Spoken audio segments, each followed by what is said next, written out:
Cashflow Diary Podcast, episode 188.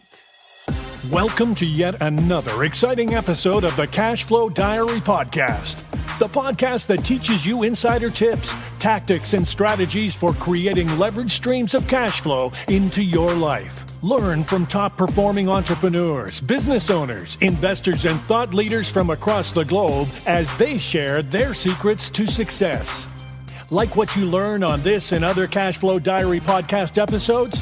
Go to learninvestingnow.com and sign up to receive powerful tips and information that will help you succeed as an entrepreneur and investor.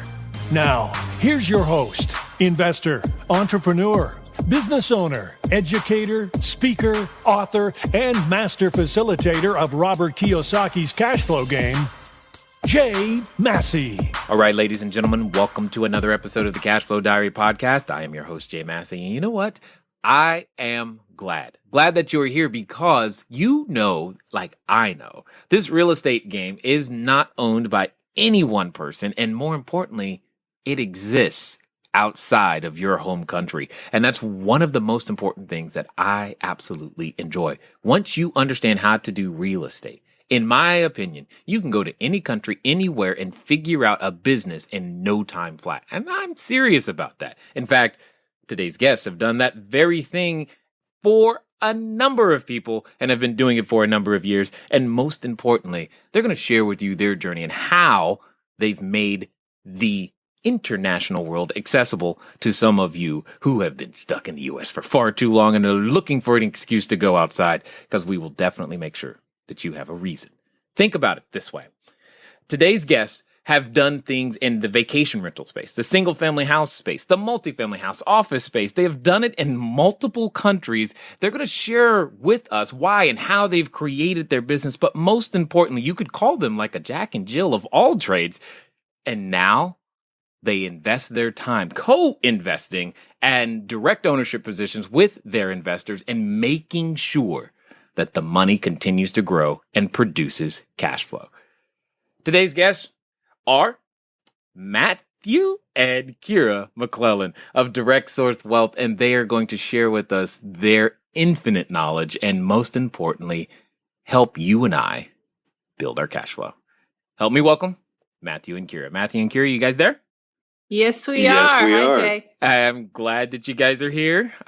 Thanks for taking the time. I'm sure there are many, many, many things you would love to be doing, but I definitely appreciate you taking the time to invest with us here. Now, I often ask the same question of everybody the first time. So I'm going to ask both of you this same question. I mean, before you guys were, doing, deals in Washington and Colorado, Arizona, Illinois, Puerto Rico, France, all of these wonderful places, before all of that was going on, what I like to think about is that today's entrepreneurs are a lot like yesterday's superheroes. So at the end of the day, before Superman was super and Spidey was, slinging webs and saving people, entrepreneurs did the same thing. They were normal people before they started going around and saving people, etc. So you have an origin story just like every other superhero on the planet. So before you were, what you are today, before you were the investors who were well-traveled and helping and saving lives in that sense, who is Matthew and Kira? Well, when I don't have the cape on and I'm just grocery shopping. Yes, exactly. That was a great intro. I really don't know what to say now. Maybe saying nothing is best, but I have personally been intrigued in marketing, and particularly guerrilla marketing, most of my career. I had a couple companies and still do here and in Puerto Rico. We do a pretty well-rounded guerrilla marketing approach, very, very targeted.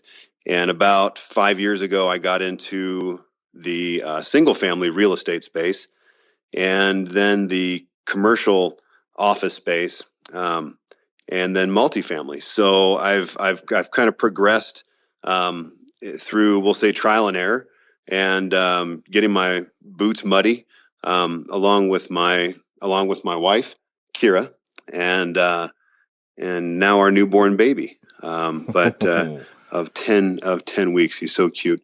And worth every day in the real estate game. We have a certain passion for it, but that's pretty much my background. I'll let Kira go on. Yeah, Jay, thank you for that enthusiastic perspective on it. I mean, it's interesting to have, I'm constantly confronted with the fact that there's always new investors getting started. And I've got over a decade now as a real estate investor. I bought my first property when I was 18 years old, grew up as an insomniac child watching, Robert Kiyosaki and on infomercials and knew from early on that that's what I wanted to do. And so, for me, it's hard to relate to something as an origin story because every day still feels like the beginning. Every single day I am coming to work trying to figure out how to do better, how to do more, and how to go to the next level. And so it's strange, honestly, to think about like, okay, where did I come from? Because it's just every day is brand new. And that's what makes it exciting. That's what keeps it real. Is I don't really have like a history point to look back on. It's more looking forward, to what the next opportunity is and how we can help people next. It's interesting that you bring that up. That every day is brand new. I almost don't even really look at my calendar because it's like it doesn't really matter what day of the week it is. It's it's just gonna be another day. It's gonna be what it is, and we're gonna deal with it. Now, Matthew, you said something that I think is important for everybody to understand. Okay, you mentioned the idea of trial and error and muddy boots. First of all, you're not supposed to have muddy boots in the house, so make sure that you teach the 10-week-old that you can't do that. Okay, no muddy boots in the house. But the trial and error piece, so many people, I think, run because they want to get it right the first time. Yeah. Okay, so you agree. Absolutely. So where did you develop the courage then to experiment or go through this trial and error process? Yeah, that's a great question. I personally never considered myself to be a real estate guy, or for that matter, a financial guy. I studied on the side, and I surrounded myself with people that knew things about real estate and finances that I did not know. I felt very confident in my marketing. I felt very confident with my clients and the client base. I really didn't even have to advertise for each office that I opened up. And I was kind of in my comfort zone, right? When you go through life, I'm sure everybody can identify with that. And I realized that I wanted to expand not only my knowledge of real estate, but use it as a vehicle. And I knew that I had to learn that somewhere. So I started to surround myself with the right people. That's so important. And that's the biggest thing. I think personally, if I could tell anybody, yes, I was scared. Yes, when I put out my first 20,000, yes, when I put out my first 100,000, and yes, when I put out my 300,000 and so on, every single time I was scared. Right. But I learned something new each time, and I paid attention.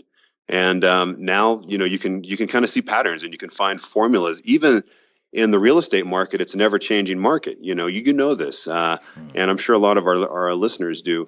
What we know one day works may not work the next day. Hold on, next day? The next sure minute, it's that right? long? Come on. Yeah, that's Matthew. That's a really good point, and I think. I work with a lot of women investors, and I'm not going to try to be gender biased here, but I'm going to be completely gender biased here. And I'm going to say that one of the huge advantages we have is working as a couple. Most couples tend to have one person, and it's not always one gender or the other, but one person who's more conservative, more, analytical, boots on the like feet on the ground, let's make sure we do it right, by the book. And the other person who's more of a risk taker, more wants to, carpe diem and go out there and make things happen and solve problems as they come up and not worry about it, And oh yeah, my wife and, knows a lot. Yeah. and usually, interestingly enough, usually it's the husband is more aggressive and the wife is usually more conservative. My husband and I think happen to be a little bit opposite in that. I'm definitely the risk taker. And so what's great about that is, as I mentioned earlier, I work with a lot of women. So, and we work with a lot of couples where I can connect with the wife and kind of help explain like what that other perspective is and how to mitigate it. And I can also explain to the husbands, like, why it's so important to really honor and understand the wife's perspective as well, or whoever the more conservative partner is, because it's the balance between the two that makes deals work. Too many people in this business are really aggressive risk takers, and they just keep pushing and pushing and pushing until they have all in on a huge deal, and then the market turns or something happens and they lose it all and they're starting over. It's happened to so many smart people I know. And if they had that partner, if they had that spouse that was kind of grounding them a little bit more, then and the more aggressive spouse is kind of pulling the other one along, you really end up in a much better situation. Both people have a better life because of it. Both people, Matthew and I say all the time, we have a safety net because of the way he thinks and the way he operates. And we make sure that we always have our needs taken care of.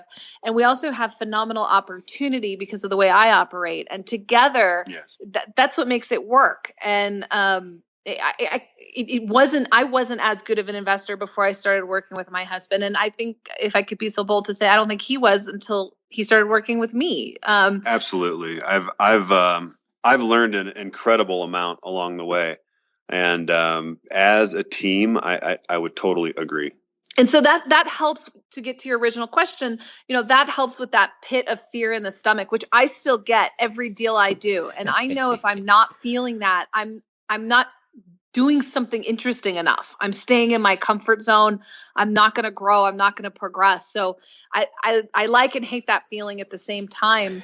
But knowing that, we have this partnership, and that we also, again, going back to co-investing, the fact that we work with lots of other investors and we're very transparent and we get their input and feedback and we really solve problems collectively. That mitigates that risk, and that keeps us constantly willing to take new challenges, because at the end of the day, with that collective level of intelligence of ourselves and all of our investors, there's no way we can't solve any problem. There will be problems, but we have the people in place and we're open with them when there's issues, and that way we can solve them and make everything better. Indeed.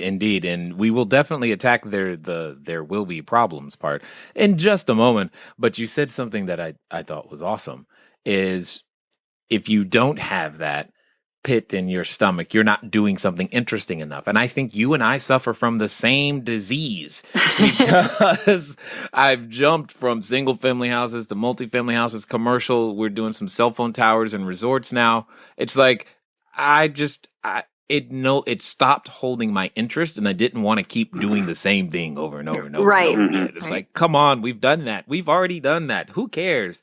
But exactly. Yeah. And by not having that fear, that's how, like you mentioned, the deals in Puerto Rico. I mean, I have moved from various markets at different times, and we've taken on all kinds of new deals. And if we were driven by our fear, we'd never have been able to do that. We'd never would have been able to expand beyond sort of our own backyard. And there's a lot of investors that just never get bigger than their own backyard. And it's fine. It's a valid way to run your investment business. Not everyone wants to be a Donald Trump,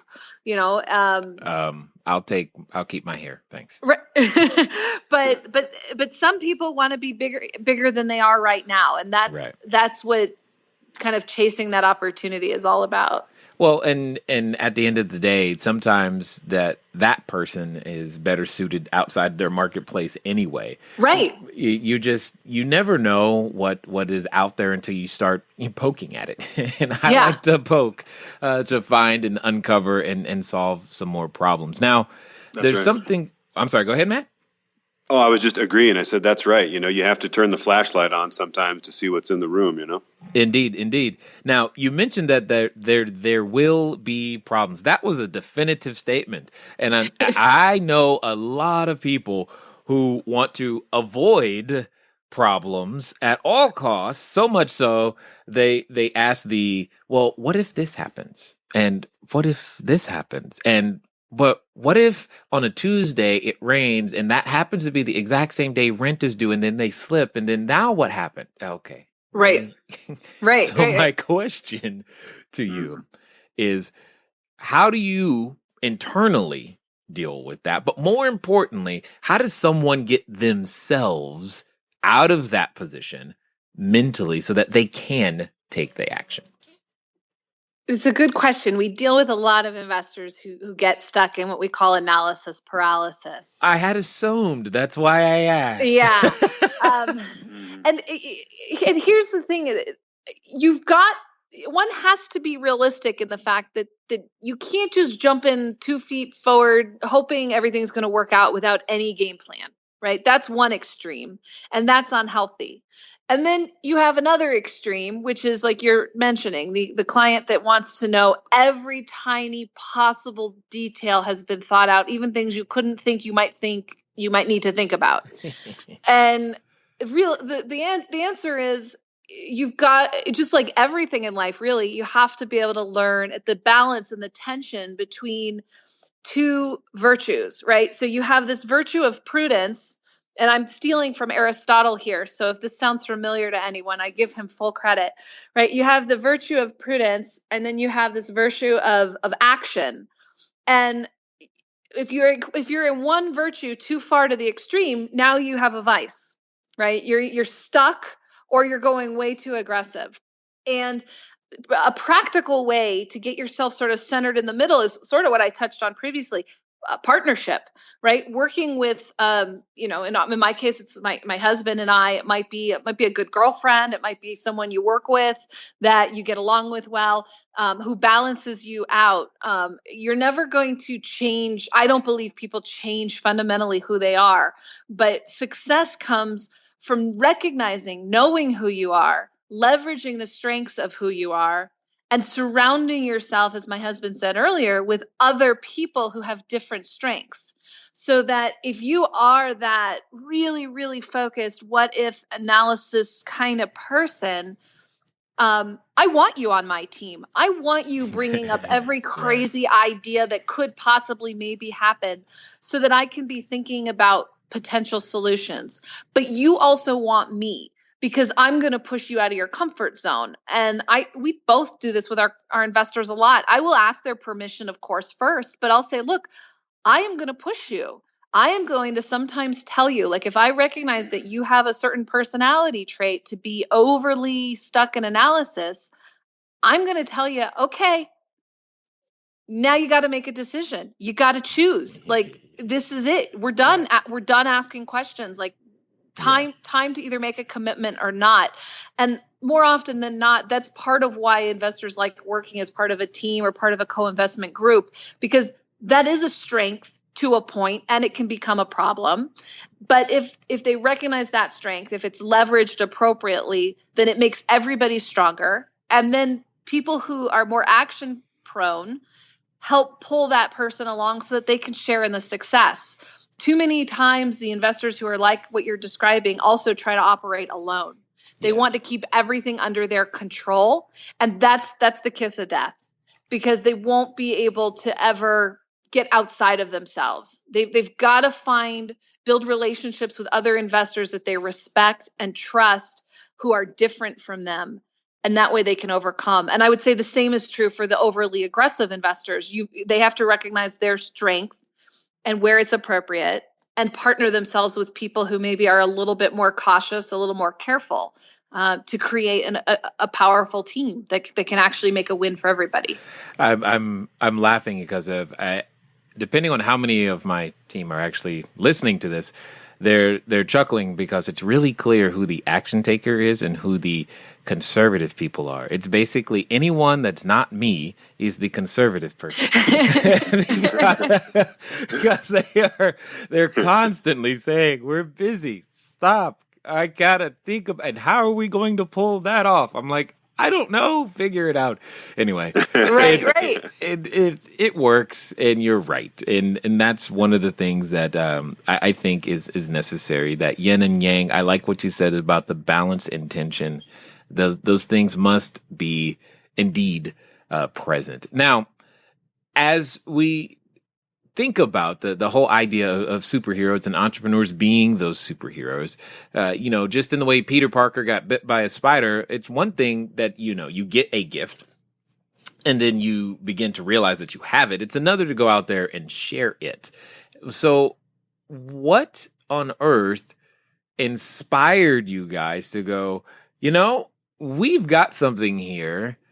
Let's share it with more people and help them. Why did you choose to not keep the gift to yourself and share it with other people?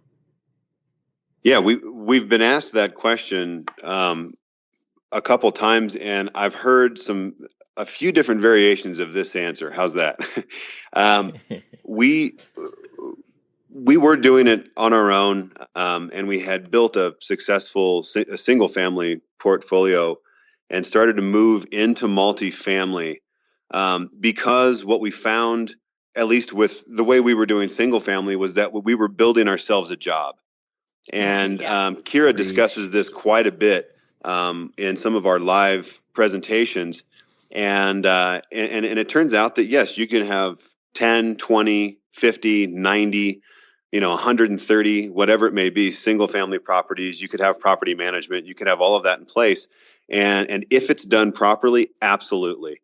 You could have passivity, and I know there's systems out there for that. What we decided to do, Jay, was look to consolidate our doors, so to speak. So if we're going to have 100 properties out there, why not have 100 units in a high cap rate area, the right area, and focus our efforts instead of running around kind of, as they say, like a chicken with your head cut off, right? Dealing with renters, dealing with scraping popcorn ceilings and putting in tiles and snaking toilets and blowing leaves. Whoa. Hold on. You didn't enjoy that? I mean, come on. That you are destroying everybody's dream right now. They said, I want to be a real estate. Oh God, I got to do that. Yeah, exactly. No, I'll tell you what, when I first started at 19, it was actually pretty cool. There is a place for it, but you get tired of it pretty quickly. That's for sure. And so what we did was we decided to take the steps ourselves. There's a lot of folks out there that do read a lot of books, that do go to a lot of classes and things like that. And we've got people that'll ask us, so let's say we're at a trade show or something. So do you do classes? And we basically respond with, the only class that we really do is when you co-invest with us on a deal and you learn what happens in a real deal. And as Kira mentioned earlier, there's always scenarios. There's always something. It just depends on how you handle it and if you've structured in the right margins and you're prepared for life, as best anyone possibly can be without a crystal ball. And when we got to that point, Jay, we decided that part of our mission, and I'll let Kira explain where the name Direct Source Wealth comes from, is it was a direct source. It's how can you help people find a better way? How can you help people find passive income, whether it's what they do full time or part time or whatever it may be, whether it's a couple $100 a month or a couple $1,000 a month or tens of thousands of dollars a month? How do you give them a vehicle or even multiple vehicles to be able to do that for themselves and empower them to do that for themselves? Well, then you go down all of these thought processes. Okay, we're going to start doing this. We're going to start doing that. And we just decided to start basically sharing some of our tools on, the tools that we use to be able to find the right deals in the right areas with the right numbers, right? And we started getting a great response for that because people wanted to educate themselves. They weren't just looking for a quick fix or a get rich quick scheme or whatever it may be that goes through people's minds. Okay, I'm going to be a billionaire in the next year. But there you are go killing dreams again. Well, you might be a billionaire in the next year. It depends on the financial reach, right? And this goes back to another question: is when we talk about pushing people outside of their sometimes comfort zones, it's because someone may need a certain income every month, right? And if you can reverse engineer that properly, you can find a number that they're going to have to be able to work with financially to be able to reach that goal. And so we do that for each of our clients, and we give them a game plan, a roadmap. Let's call it Candyland, Nice. or whatever your favorite game was, Life, maybe, I don't know, or Monopoly, Cashflow actually, but it's all Monopoly, good. yeah, Shoots and Ladders, right? Okay, so I'm sure we're all dating ourselves now with these games, right? Right. Well, Let's take a break right there. Games are what existed before apps and iPhones. For yes, all of you yes. wondering, it's an actual physical board that sits on a table, and people got together in person. Yeah, and, I love it. And actually played. Yes. Now That's you right. can continue. They're caught up. Very good. I love it, Jay. All right. So basically, that's really why we wanted to bring it to people, was because yes, we could keep doing this on our own, but also there is strength in numbers in many ways. And if you can find the right group of people, you don't have to agree all the time, but like minds and goals, and people who think about generational wealth and how to protect that. And that type of glue, we'll say, that comes within any relationship is the kind of glue that we like to have with our clients, and slowly friends and family and strangers started visiting our websites or found our phone numbers from some other trade show or podcast or webinar that we were guests on. And we really thought, hey, we've got something here. Why don't we continue to share it? And so that's what we did. And like I said, I think direct source wealth is a term, a group of words that I'm going to let Kira elaborate on where that really came from, and I think it'll help convey the message, hopefully, that I'm trying to get across, Jay. Okay. Yeah. Thanks, Matthew. So direct source wealth has two real meanings to it. Direct source is a fundamental belief that we have that it's best to be a direct investor. So rather than going through layers and layers of funds and fund managers and another fund manager, that it's really great to be just directly invested. That's just a personal preference that we have, and that's how we structure our deals, is the opportunity to be directly invested, to have collateral you can see and touch and feel. It's very tactile in that sense. But also direct source, meaning directly connected to the source with a capital S. Nice. And recognizing that we're all stewards of resources, and that that all wealth, that all abundance comes directly from source. That it's not, while we have a role in creating it, we are not making it from nothing, but we are right. Receiving it and managing it and being good stewards of those resources. And that's a real fundamental value to us. In fact, I wrote an article about that on our website. It's dealing with First Timothy and the idea of the love of money is the root of all evil.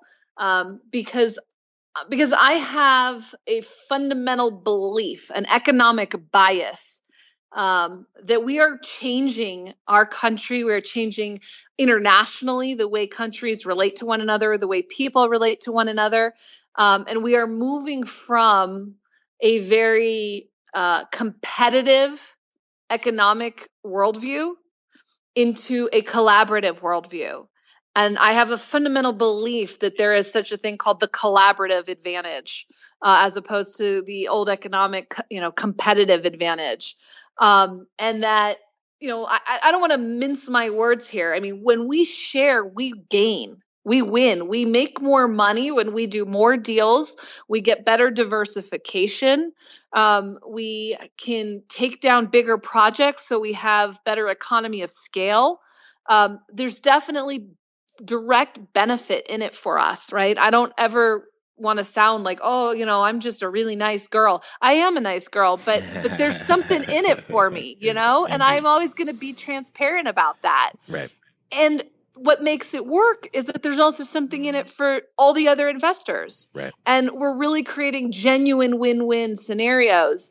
And that's the thing about sharing that interests me. I'm a classic, liberal economist, classic like Ayn Rand. People want something to be in it for them. I don't think there's anything, dirty or wrong about, wanting to be successful and wanting to be profitable. And where it gets ugly is when it's at the expense of others. And I believe that it doesn't have to be that way, that we can share, we can work together, and everyone can do better for it. And you interestingly enough, I don't know how you guys feel, but the more she talks, the more they keep talking, the more I like them. And that's really cool because you're welcome. Because we often talk about the concept here of cooperative capitalism versus competitive capitalism. Oh, I love it. And that's typically what we call it because, that whole thing is, yes, I can do a deal, but we can benefit together faster, more. We can go longer. We can weather more storms. We can actually change zip codes and neighborhoods. And that's the whole thing behind us and why we tend to do the larger projects that we do is so that we don't just make a dollar, we make a difference. And that's really what it comes down to in a lot of ways. And what I want everybody to hear is that there's another concept that we always talk about is investor identity. You are very, very clear on your investor identity and how and why things work the way that they do. So it's no wonder that you're able to polarize and attract those to you that make sense. And every person here is all about value for value. No one wants anything for free. And I think we're really, really clear that we create an immense amount of jobs and clean, safe, affordable housing for individuals when we go out there to do what we do. Now, one thing though that Matthew said, I'm a little upset though because he said he didn't have a crystal ball, and you had me scared for a second here.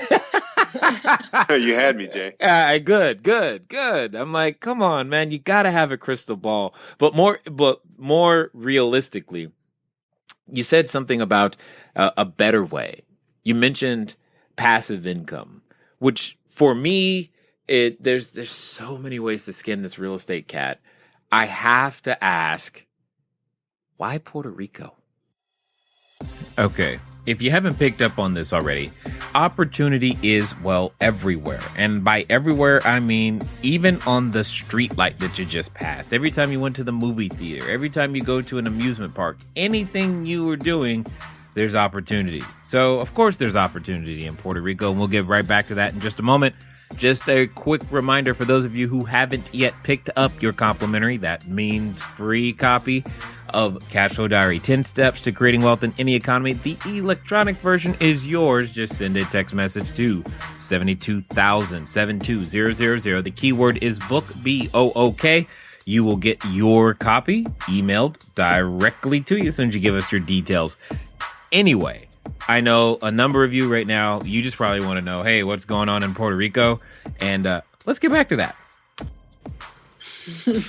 Yeah, that's a great question. I'm sure that's a lot of people right now that they have this on their mind. Originally, Kira and I were looking for a way to protect our assets. And that's really what got us started down the road. There's so many different structures, right? There's so many different classes and gurus and all of these things to show you about asset protection, show you about different ways to enjoy certain tax benefits and things like that.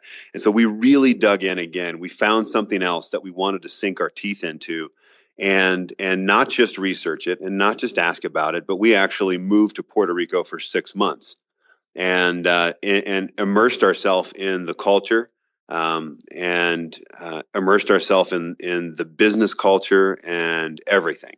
And we were really just going down to find a home or a condo or something on a nice beach, and get our tax break. And we can elaborate more on that if you want for Act 20, Act 22, and Act 74. But and so we kind of went down and made our connections with attorneys and CPAs and found the good ones, found the bad ones, found everything. They knew us as the Americanos from the east side of the island to the west side of the island. We very quickly made a name for ourselves, unintentionally, by the way. But because we dug so much and because we contacted so many people to try and really find out and really immerse ourselves into that culture and find out how to benefit from the tax breaks, but also when we got there, help the actual culture by stimulating the economy. And that's really what those acts are meant to do in the first place. So that's really what drug us down there, so to speak. We got a phone call from a very good friend of ours who is an owner of a IRA custodian, and they said, you really need to come down here. And we said, when? And they said, how about tonight? And so we jumped on a plane, and for 24 hours, that's it. We were in Puerto Rico for the first time for myself and first time for Kira. And, we didn't even know that you didn't need a passport. We just, and we just jumped on the planes and we flew out. At that time, I was visiting family in Clearwater, Florida. But basically, you've got this amazing opportunity down there, and we decided to immerse ourselves in it. Well, now we come back, going on a year now since we've done that, and we bring back that knowledge. So not only do you find out how to make money, but also how to keep it. I had a guy tell me when I was a much younger man, and he hit his first 10 million.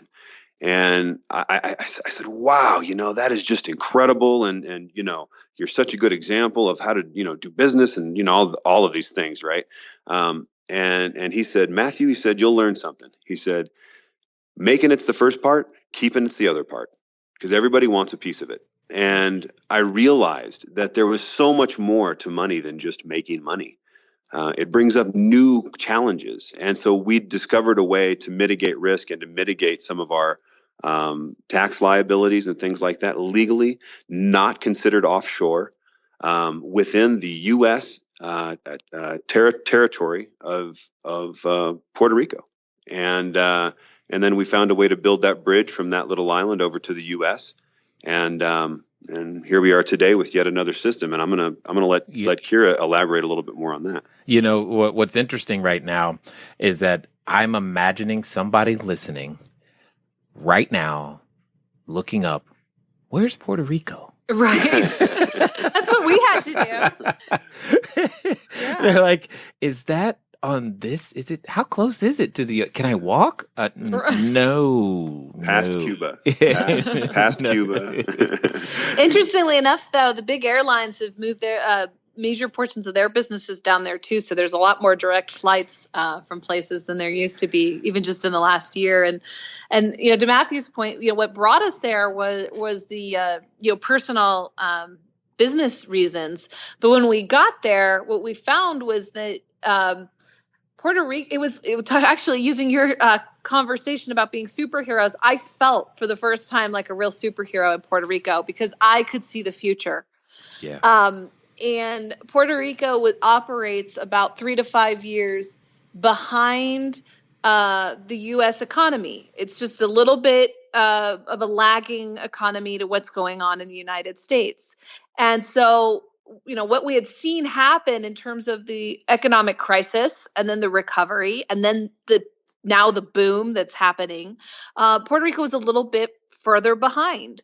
And so as an investor, I'm always looking for, how do I continue to make margin? How do I continue to find good deals and make sure I'm not overpaying?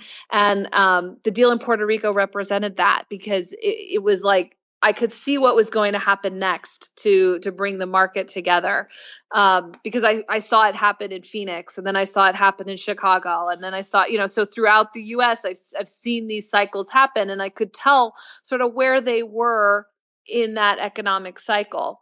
I try to target, pretty high cash on cash returns, and our deals in Puerto Rico are kicking off, 37%. Cash on cash returns as of the last the last accounting I did on the vacation rentals. And that doesn't even include the added benefit that happens to my long-term rentals back in the United States, because by having a vacation rental, I can now bundle my long-term rentals and I can offer a week's stay in my vacation rental to my tenants and my long-term rentals back in the States. And that decreases my turnover. It increases my my payments. It decreases my uncollectibles accounts. Those benefits aren't even factored into my cash on cash return just on the vacation rentals. I think I just heard someone buy a plane ticket. So, before they get there, tell us a little bit about some of because you've mentioned it a number of times, and there's probably, a number of people who are in the know at this moment that are listening that probably know some of the tax benefits, et cetera, and those tax reasons. Elaborate a little bit on some, I think you mentioned Act 2022 and 74, as well as some of those reasons that we may not be aware of to make an investment down outside of our home country, or home. You know what I'm trying to say? Yeah, absolutely. So I will be the first to admit I always confuse 20 and 22 because we did them together and I can never remember which one was for which. One is a residential relocation, which I believe is Law 22. So that's where you actually move to Puerto Rico as your residency, as documented by spending 183 days or more per year there and having a closer connection to Puerto Rico than anywhere in the United States. By doing that, by being basically an immigrant into Puerto Rico, you get a 25-year tax decree. It's an actual tax decree from the Puerto Rican tax authority, which operates under the full tax authority as a territory, under the full tax authority mandated by IRS tax code. And that gives people who move down there and meet their residency requirement 0% income tax. Say that again. Yeah, zero. I want to make sure people can calculate the number. Yeah. Try to do the number. 0%. That's both federal and territory. So that's not, so you move to Texas or Florida or Washington, you don't pay state income tax, but you still pay federal. You move to Puerto Rico and you pay zero on all of it. But this is, you got to look at the fine print to really fully understand, but this is not salary. This is dividends, interest, capital gains income, that would be taxed under Puerto Rico tax law. So there are some subtleties, obviously on a podcast, you can't explain all the subtleties of something like this, but the main point is that you can drastically reduce your taxable income without going overseas. We didn't want to go, overseas. We didn't want to, take bags full of, $10,000 cash at a time to Switzerland or whatever people try to do. They stopped us. They stopped us at the airport. I don't know. That's just not our approach. We wanted something that was legal, U.S. tax law, by the book, the right way to do it. So that's Law 22. And then Law 20 is the business tax law. That allowed us to relocate our business to Puerto Rico. This is for people who maybe their kids are in school. They just can't pick up and relocate to Puerto Rico, but they can move their business there. And as long as their business meets certain export service requirements, which we actually have a little turnkey program to help people figure that out if they qualify and establish themselves there, and they meet certain employee requirements, then their business pays only 4% income tax. So it's not quite zero, but if you can't quite pick up and move to Puerto Rico, you do have the 4% option, which is also very powerful. Obviously, it makes a big difference and gives people a lot more net income. So you can choose to either, work less and make the same amount of money or work just as much and keep more of your money. But they're wonderful, wonderful tax incentives that I believe will help, again, going back to my core economic values. They'll use free market principles, low tax barriers to generate investment dollars in Puerto Rico and help them recover from a very difficult position they're in right now. Someone just said, ready, set, go. That's all I'm going to say on that one. And you guys have already been down there. And, there's probably a number of questions and concerns that I'm sure a number of people have about just how you guys operate and how to this whole Puerto Rico thing. And they're like, what? Remember, we just learned that Puerto Rico it's not on the other side of the planet. Right. So, although for some of you in the UK and Germany, you might consider that the other side of the planet. Maybe, right. That's right. Okay too. That's okay too. What would be, in your expert opinion, what is the, I guess, expectation of a piece of vacation rental property? Because I live in, California, and everything here is more than it should be, even the air. So I have to know what's a decent vacation rental going to cost me. Yeah, and that's the part that's so amazing. Here, remember, you're buying a place in the Caribbean. The water's warm all year round. There's 4 beaches within a short driving distance. Literally, we'd wake up sometimes to the sound of coconuts falling out of the tree. There's just these spectacular views of the lighthouses and the ships, coming in. And it's just a wonderful place. And yet you can pick up, you're not even going to believe this coming from California, but you could pick up, 1,800 to 3,000 square foot, 3-bedroom, 2 or 3 bath vacation rental for between $150,000 and $200,000. And there goes another plane ticket someone just bought. Yeah. It's unbelievable. And then, the cost of being there is about the same. Food and other things cost about what they cost in the States. You're not paying ridiculously high island prices, but they're not dirt cheap. You're paying kind of regular cost of living for that. And you can expect to rent that place out for between $150 and $200 a night. Depending on, is it Christmas, New Year's, Thanksgiving, or is it just, some day in the middle of September? So, good steady rental income. Our properties down there that we're working with investors on have about a year track record at this point. So it takes about 3 years to really stabilize the vacation rental, because there is, repeat visitors that come. And so it takes a couple years to get to stabilized occupancy. But, once you are there, you can expect to be operating at, 60, 75% occupancy. And talk to me a little bit about the financing that exists. Yeah. There. Go ahead. This is the beauty of it, because, in 2006, I purchased some places out in Europe. I did some deals in France and other places throughout Europe. And it's much harder. So Puerto Rico's nice because you have that kind of international flavor. You have some Latin American, culture and flavor, but you're not having to worry about buying technically internationally. You can finance your purchase through Banco Popular, which has branches in New York, in LA. Banesco has branches in Florida. We do all of our closings through Stewart Title.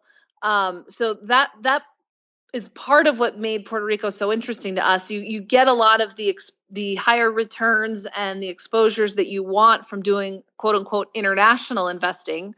But you are able to mitigate a lot of the risk because of it being a territory of the United States.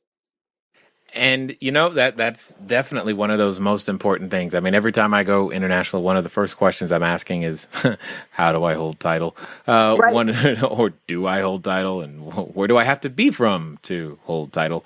And people have asked me, why don't you do a deal in Mexico? It's just down the street, which in California, it is just down the street. But it's things like that keep me away. But we're on but when it comes down to owning, fee simple title and being able to still do and operate in a very similar fashion that you're used to, that becomes hyper important.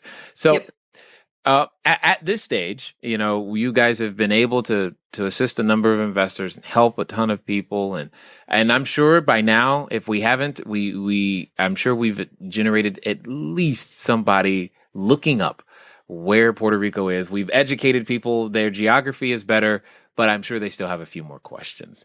What's going to be the absolute best way for them to track you guys down and get some more of those questions answered? Yeah, sure. Number one, you can always go to directsourcewealth.com, and kind of play around a little bit on there. You'll see different opportunities, and you'll see previous deals. You'll see pictures and things like that of Puerto Rico. But also just contact us. You can contact me directly, Matthew, MATTHEW, at Direct Source Wealth, and I'll be happy to forward any of you anything, or email me your questions, your bullet points, or you can also call in and schedule what we like to call a strategy session, where we will sit down with you and discuss all of the different things, whether they be in Puerto Rico or other places. And that number is 720-445-4546. That's 720-445-4546. And we'd be happy to be able to answer any kind of questions via email or phone. Excellent. Now, let's pretend for a second that someone that's listening right now, and I want to hear from both of you on this one, that someone is standing outside that superhero outfit store. They're deciding, I think I got an idea. I think I can do business. I don't really know. But they're picking out their cape and their tights and their mask if they want to. But they still feel a little hesitation, a little trepidation, a little, oh, what am I really doing here? What would you say to that person, knowing what you know today? Hopefully Nike doesn't come after me, but I'd say just do it. That's the quick answer. The more detailed answer is, that's exactly why we're here. It's why we do what we do. Jumping into, for example, a deal like, Puerto Rico is amazing because the properties have been operating for a year. They already have cash flow. You can see what's coming in. There's, turnkey property management. It's a nice way for an investor to ease themselves into being involved as an investor and not having to know everything all at once. I wish if I had done it over again. When I first started investing, there really weren't, turnkey investment companies. This is a relatively recent phenomenon coming out of the last economic shift. But it's such a great way to learn as you go. But make sure, whether it's us or anyone else, any one of our fine colleagues, make sure that whomever you're investing with is really transparent and communicative, because that's how you're going to learn. If you just invest with a turnkey company and you're not getting a lot of feedback, you're never going to learn on your own, how to do deals. So it's jump in, it's just do it. Work with a turnkey company. And that way you mitigate kind of your lessons up front, but make sure that they're open and transparent and you're learning from them as you go. Yeah, I just, and I couldn't agree more. There's definitely something to having those resources. I know, and just going back to Puerto Rico, we went down there. I really don't know how to speak much Spanish at all, and most of the folks down there do speak English. They have bilingual schools, but they don't like to speak too much.